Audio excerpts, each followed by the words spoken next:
बहुत बहुत नमस्कार। मैं डॉक्टर गौरव त्रिपाठी, बाल एवं शिशु स्वास्थ्य विशेषज्ञ, जिला चिकित्सालय रीवा में पदस्थ हूं। मैंने IAP fellowship paediatric haemato oncology में किया है तथा बच्चों में होने वाले रक्त जनित रोग एवं कैंसर में मेरी विशेष रुचि है। आज 8 मई 2021 को अंतर्राष्ट्रीय थैलेसीमिया दिवस है। हर वर्ष इसी दिन हम अंतर्राष्ट्रीय थैलेसीमिया दिवस मनाते हैं। हमें पता है पिछले लगभग 1.5 साल से समूचा विश्व कोविड-19 पैंडेमिक से जूझ रहा है और इसी कड़ी में हमारे थैलेसीमिया के मरीज भी कई तरह की परेशानियों का सामना कर रहे हैं। तो आज मैं कुछ बातें थैलेसीमिया और कोविड-19 के बारे में आपसे साझा करने यहाँ उपस्थित हुआ। जैसा कि हम जानते हैं कि थैलेसीमिया एक आनुवांशिक बीमारी है जिसमें हीमोग्लोबिन सिंथेसिस या खून का बनना रुक जाता है और हमारे थैलेसीमिया के मरीजों को हर 3 से 4 हफ्ते में खून चढ़ाने की आवश्यकता होती है। लगभग विश्व की 7% पॉपुलेशन थैलेसीमिया नाम की बीमारी से ग्रसित है और हमें यह भी पता है कि इनमें से लगभग 80% जो थैलेसीमिया के मरीज हैं वो मिडिल और लो इनकम कंट्रीज में हैं, जिनमें से हमारा देश भी एक है। और सबसे दुख भरी बात यह है कि थैलेसीमिया के मरीजों में से केवल 20% या कहें कि उससे भी कम मरीजों को प्रॉपर ट्रीटमेंट मिल पाता है। नई नई जो थेरेपीज विकसित हो रही हैं वह केवल कुछ जगहों में ही उपलब्ध हैं और कुछ मरीजों को ही मिल पाती हैं। और जब थैलेसीमिया के एक मरीज को प्रॉपर इलाज नहीं मिल पाता, चाहे वह संसाधनों की कमी की वजह से हो या किसी और कारण से, तो उनमें कॉम्प्लिकेशंस होने का रिस्क और बढ़ जाता है और वो ज्यादा इम्यूनो कॉम्प्रोमाइज हो जाते हैं। हमें पता है कि ब्लड या रक्त का लगातार मिल पाना, उसकी सेफ्टी एक बहुत बड़ा विषय है और कोविड-19 पैंडेमिक में तो ये चीज और बुरी तरह प्रभावित हुई।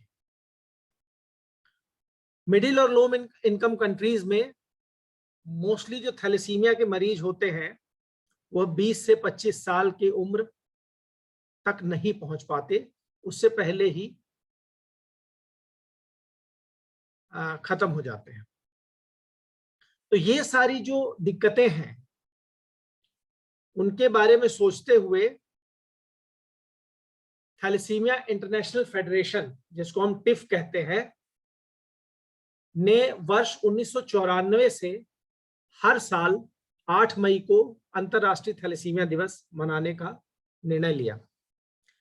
और जो हम अंतर्राष्ट्रीय थैलेसीमिया दिवस मना रहे हैं उसके पीछे जो हमारा मेन औचित्य होता है, एक तो थैलेसीमिया के बारे में जागरूकता फैलाना, दूसरा जो जिंदगी भर जो एक बच्चा थैलेसीमिया से ग्रसित है उसको जिंदगी भर एक तरह की जद्दोजहद करनी पड़ती है, उसको कम करना और एक फाइनल क्योर अचीव करना। मतलब जैसे हम नई नई दवाइयां आ रही हैं, बोन मैरो ट्रांसप्लांटेशन स्टार्ट हो रहा है, उसके पीछे जो हमारा मेन मकसद है कि हम बीमारी को जड़ से खत्म करें या बीमारी को प्रिवेंट करें, होने से रोकें, उसके लिए भी बहुत सारी चीजें की जा रही हैं। और उन लोगों को याद करना जिन्हें हम किसी वजह से अपने पूरे प्रयास करने के बावजूद भी नहीं बचा पाए। इस वर्ष थैलेसीमिया इंटरनेशनल फेडरेशन ने 2021 में अंतरराष्ट्रीय थैलेसीमिया दिवस का जो स्लोगन दिया है वह है addressing health inequalities across the global thalassaemia community. So जैसा मैं शुरू में बता रहा था कि जो एक हेल्थ इनइक्वालिटी है कि बहुत सारी नई नई तकनीकें आ गई हैं, जिसमें बोन मैरो ट्रांसप्लांटेशन है, नई नई दवाइयां आ गई हैं, जीन थेरेपी तक आ गई हैं। तो ये जो नई नई दवाइयां हैं, नई नई थेरेपीज हैं, वो केवल 5 से 10% थैलेसीमिया पेशेंट्स के पास ही उपलब्ध है, लेस देन 20%। और इवन कई बार जीन थेरेपी वगैरह तो उतनी भी उपलब्ध नहीं है, खाली सिलेक्टेड सेंटर्स में ही वो चीज है। तो जो इस बार का थीम थैलेसीमिया इंटरनेशनल फेडरेशन ने दिया है वो बेसिकली ये दिया है कि जो हमारे थैलेसीमिया के मरीज हैं उनमें जो हेल्थ इनइक्वालिटीज हैं, मतलब जो उन्हें सुविधाएं मिलनी चाहिए वो एक यूनिफॉर्म सुविधाएं हर थैलेसीमिया के मरीज को हर जगह मिलनी चाहिए, इस पर मेन जोर दिया गया है। अब हम बात करें हीमोग्लोबिनोपैथी और कोविड-19 के बारे में। जैसा हमें पता है हीमोग्लोबिनोपैथी एक ऐसी बीमारियां हैं जहां पे हीमोग्लोबिन सिंथेसिस एबनॉर्मलिटी रहती है। इसमें बेसिकली जो दो हमारी बीमारियां हैं वो है सिकल सेल डिजीज, जिसको हम एससीडी बोलते हैं, और दूसरी है थैलेसीमिया। ना दोनों ही बीमारियों में कोविड-19 का बहुत गहरा प्रभाव पड़ता है और उसके कई कारण हैं। जैसे हम अगर थैलेसीमिया के बारे में बात करें तो थैलेसीमिया में दो तरह के हमारे पास पेशेंट्स होते हैं। First is TDT, that is transfusion dependent thalassaemia, जिसको हम थैलेसीमिया मेजर बोलते हैं, और दूसरा NTDT, that is non transfusion dependent thalassaemia, जिनको हम थैलेसीमिया इंटरमीडिया बोलते हैं, जिनको लगातार हर 2 से 3 हफ्ते में ब्लड देने की जरूरत नहीं पड़ती। किंतु उन मरीजों में भी जो थैलेसीमिया के कॉम्प्लिकेशंस हैं वो उतने ही हैं और उतने ही जरूरी हैं जितने थैलेसीमिया मेजर के पेशेंट्स में हैं। और दूसरी चीज हमें ये समझनी पड़ेगी कि थैलेसीमिया अपने आप में एक मल्टी ऑर्गन डिसफंक्शन या मल्टी ऑर्गन डिसऑर्डर है। शरीर में ऐसा कोई अंग नहीं है जिस पर थैलेसीमिया प्रभाव न डालता हो। तो जब हम कोविड-19 के बारे में बात करते हैं तो थैलेसीमिया के जो मरीज हैं, चाहे उनमें एक तो बार बार ब्लड ट्रांसफ्यूजन की जरूरत पड़ती है, तो उनमें आयरन ओवरलोड हो जाता है। आयरन ओवरलोड होने से लिवर में, हार्ट में, पिट्यूटरी में, पैंक्रियाज में, शरीर के कई अंगों में उसका असर पड़ता है।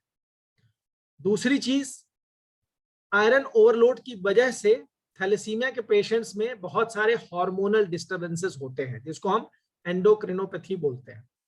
थैलेसीमिया के मरीज में ब्लड शुगर का हाई होना, डायबिटीज हो जाना, उसके अलावा आपका इनफर्टिलिटी हो जाना, और पिट्यूटरी के इन्वॉल्वमेंट की वजह से हाइपोपिट्यूटरिज्म हो जाना, ये सारी चीजें, बोन मिनरलाइजेशन में डिफेक्ट होना, ये सारी चीजें होना कॉमन है। और ये सारी चीजें हमें थैलेसीमिया के मरीजों को और ज्यादा दूसरे इन्फेक्शंस के प्रति प्रोन करती हैं। जैसा हमने पहले डिस्कस किया था, कार्डियक आयरन ओवरलोड हो जाता है। उसके अलावा बहुत सारे थैलेसीमिया के मरीज और इवन सिकल सेल एनीमिया के मरीज या तो फंक्शनल एस्प्लीनिया हो जाता है, मतलब स्प्लीन जो है उनका लगभग काम करना बंद कर देता है सिकल सेल में, या थैलेसीमिया के मरीजों में हम स्प्लीन निकाल देते हैं, जिसको हम स्प्लेनेक्टमी बोलते हैं, या इवन हाइपरस्प्लीनिज्म की कंडीशन होती है जहां पे पेशेंट को पैनसाइटोपिनिया हो जाता है या इनकी रक्त कणिकाएं जो है वो कम हो जाती हैं बिकॉज ऑफ हाइपरस्प्लीनिज्म। तो इस तरह के जो मरीज हैं, जो कि हमें पता है कि थैलेसीमिया में लगभग हर ऑर्गन इफेक्ट होता है, तो ये पेशेंट्स अपने आप में इम्यूनो कॉम्प्रोमाइज पेशेंट्स की तरह एक्ट करते हैं। उनमें दूसरे इन्फेक्शंस होने के खतरे नॉर्मल पॉपुलेशन से ज्यादा रहते हैं। तो ये चीज हमें हमेशा ध्यान रखना पड़ेगा। तो अगर हम कोविड-19 पेंडेमिक की बात करें तो कोविड-19 पेंडेमिक में ऐसी क्या चीजें हैं जो थैलेसीमिया के पेशेंट्स में को मेनली इफेक्ट कर रही हैं। यहाँ पे आज मैं सिकल सेल एनीमिया के बारे में फिर कभी बात करूंगा, बिकॉज आज अंतरराष्ट्रीय थैलेसीमिया दिवस है, तो हम बेसिकली थैलेसीमिया और कोविड-19 के बारे में बात करें। तो जैसा मैंने आपको बताया कि थैलेसीमिया के जो पेशेंट्स होते हैं वो इम्यूनो कॉम्प्रोमाइज्ड होते हैं कई कारणों की वजह से। तो उनमें दूसरे इन्फेक्शन होने के चांसेस बहुत ज्यादा रहते हैं। तो इसी तरह जनरल पॉपुलेशन के कंपैरिजन में वो ज्यादा प्रोन होते हैं कोविड-19 इन्फेक्शन के लिए। दूसरी चीज है स्कार्सिटी ऑफ ब्लड प्रोडक्ट्स। हमें पता है कि थैलेसीमिया के पेशेंट्स को हर 3 से 4 हफ्ते में ब्लड प्रोडक्ट्स की आवश्यकता होती है, और इस कोविड-19 पैंडेमिक में ज्यादातर हमारे जो ब्लड बैंक्स हैं उनके स्टोरेजेस यूटिलाइज तो हो रहे हैं लेकिन रिफिल नहीं हो रहे हैं। तो आज इस प्रेजेंटेशन के माध्यम से मेरा सभी से अनुरोध है कि हम ज्यादा से ज्यादा रक्तदान करें, क्योंकि हमारा एक रक्तदान कम से कम 3 व्यक्तियों की जान बचा सकता है। तो इसी तरह अगर हम टाइम टू टाइम रक्तदान करेंगे तो थैलेसीमिया के मरीजों को काफी मदद मिलेगी। Then medicine and novel therapy, जैसे बहुत सारी मेडिसिन है जिसमें हम आयरन किलेटर्स की बात करते हैं, हाइड्रोक्सी यूरियाज की बात करते हैं, या ये सारी जो थेरेपीज हैं इसकी अवेलेबिलिटी।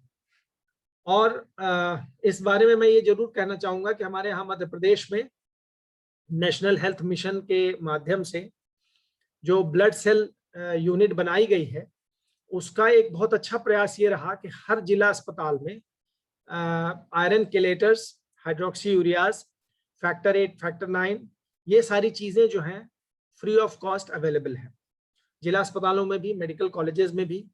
तो सबसे इंपॉर्टेंट चीज ये है कि जब इस तरह का पैंडेमिक होता है तो बिकॉज आप बहुत ज्यादा मोबिलाइज नहीं कर सकते, आपको अपने आप को बचा के रखना है, तो अगर इस तरह की दवाइयां आपके लोकल हॉस्पिटल्स में अगर उपलब्ध हैं तो वो एक बहुत बड़ी मदद थैलेसीमिया के पेशेंट्स के लिए होगी।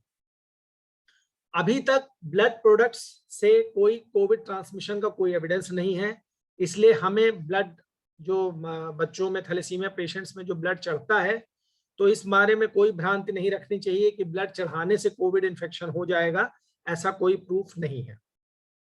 हाँ, एक चीज जरूर है कि जैसा हमने शुरू में बोला कि थैलेसीमिया के जो मरीज हैं उनमें इम्यूनो कॉम्प्रोमाइज स्टेट ज्यादा होती है, वो ज्यादा प्रोन होते हैं इन्फेक्शन के लिए, तो उन्हें ज्यादा प्रिकॉशन की जरूरत है।